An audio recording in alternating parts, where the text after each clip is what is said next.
I'd like to read you a story which I heard a few months ago and I thought was really, really powerful. It's called The Starfish Story by a guy called Lauren Isley. One day, a man was walking along a beach when he noticed a boy picking something up and gently throwing it back into the ocean. Approaching the boy, he asked, "What are you doing?" The boy replied, "Throwing starfish back into the ocean. The surf is up and the tide is going out. If I don't throw them back, they'll die." "Son," the man said, "don't you realise that there are miles and miles of beach and hundreds of starfish? You can't make a difference." After listening politely, the boy bent down, picked up another starfish and threw it back into the surf. Then, smiling at the man, he said, "It made a difference for that one." I think sometimes we can get overwhelmed by just how many people we know, and the thought of going out of our way for every single one of them is just too much. But this story reminds us that it is still so valuable to be kind to one or two people because you can still make such a difference in each one of their lives. Initially, when we think about kindness, we think of the sort of person who is friendly, gentle, good-natured, and the sort of person who would just give up their seat on the bus for someone else. But when we think about it in terms of our role as Christians, there's much more to it. We're called to be encouragers and to use this to show people God's love. The Bible talks a lot about loving one another and being kind. In Paul's letter to the Galatians, he lists the fruit of the Spirit, the attributes of a person who lives to follow Jesus. These are love, joy, peace, patience, kindness, goodness, faithfulness, gentleness and self-control, and I'm trying really hard to not sing that song right now. But yeah, obviously kindness itself is listed, but when you think about it, lots of these traits can be learned through being kind to one another. Being rude isn't going to bring most of us any joy or peace, but we can achieve this joy and peace through exactly the opposite, knowing that we have gone out of our way for someone else and shown them God's love. I read something once that kindness can be the secret tool of evangelism. Now, I don't know about you, but when I think of evangelism, I think of someone who goes right up to other people with the Bible in hand to tell them all about God and the unending love that He has for us. While this is really great, to some of us that sounds really scary, and if that's you, you're definitely not alone. But this doesn't mean we can't share the good news. Another really, really powerful and also simple way of sharing it is simply by being kind. By doing this, we can be a light for other people and inspire them to develop a deep and meaningful relationship with God and share that love around. One thing to note is that it is miles and miles easier to show our love to our family and friends than it is to show our love to those people that we struggle to get along with. I bet you've thought at some point, they weren't kind to me, so I'm not going to be kind back to them. But Jesus tells us that we should be kind to everybody, not just our friends. In the Sermon on the Mount, he says to love your enemies and pray for those who persecute you.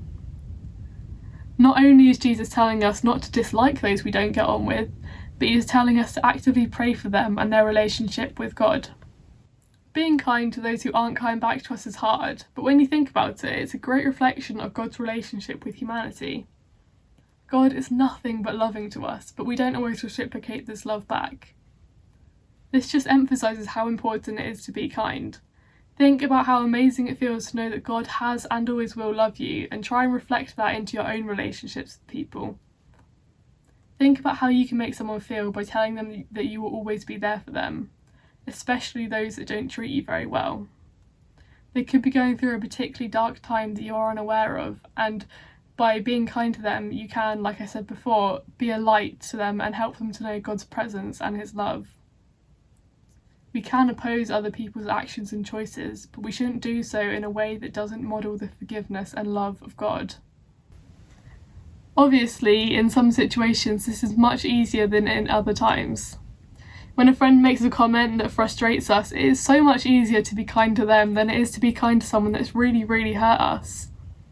It can be so tempting in these situations to go for an eye for an eye pathway because we don't think that they deserve our kindness. This is exactly the opposite of what Jesus tells us to do. We should go out of our way to show someone that we love them. Love your enemies, pray for those who persecute you. It may take a lot of courage, but God's love covers everybody, so should ours. One thing that we need to be careful about when we're being kind is our intentions. Are we doing these acts solely because we want to please God and make other people happy, or are we doing them so we can get recognition and thanks from those receiving? Naturally, I think most of us have an instinct to think, what's in it for me? Especially when our act of kindness is big and sacrificial. But we're warned against this a few times in the Bible.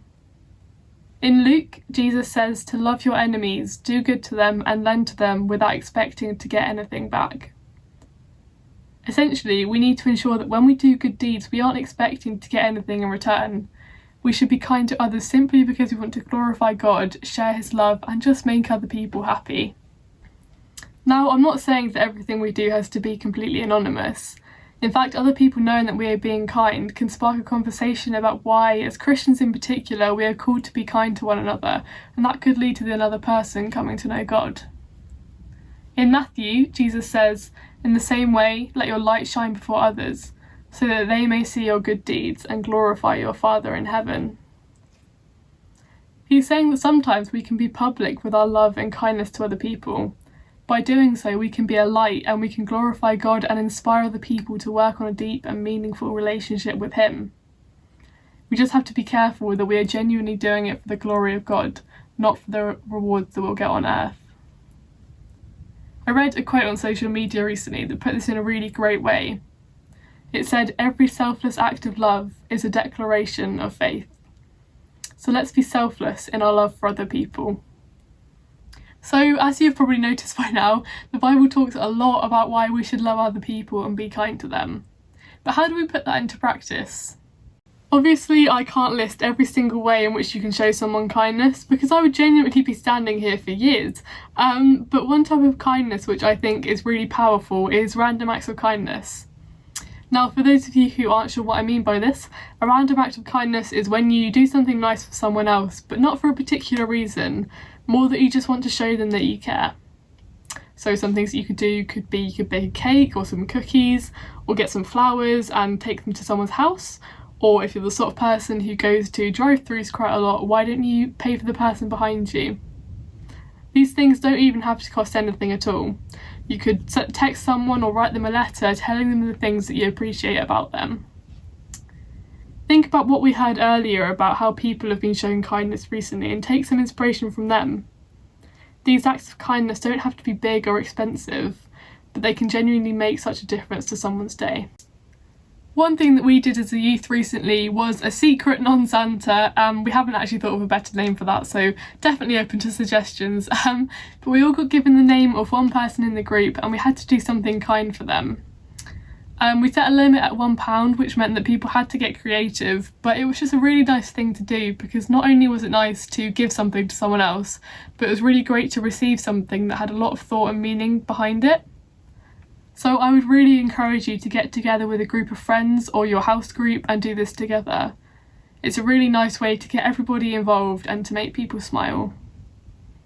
I think sometimes we can get in that thought pattern where we think that some people are just naturally encouragers, so we should leave all of the random acts of kindness to them. But we can and should all be nice to other people. There isn't one set way in which we can show our love to others. Some people are more creative, so they might want to make something for someone else. Some of us are less creative, so you might want to write something, or you could help them in a practical way. Don't let yourself think that you don't have the right skills to be kind. We can all show our love in different ways. This is especially important in the current situation. So many people are struggling from loneliness and lack of contact. And as we come out of this lockdown, this is a huge opportunity for us to help people when they're at their lowest. Lives have been lost and altered, and as Christians, this is our time to stand up and show people kindness when they need it the most. I really want to encourage you today to do a random act of kindness, even if it's just sending someone a message to show them that you care. It can make such a difference to their day. Before we head over to Ethan for a time of prayer, I just wanted to share a quote by Bob Goff that basically sums up what I've been saying in 8 words. He says that we should love everybody always, not just some people sometimes.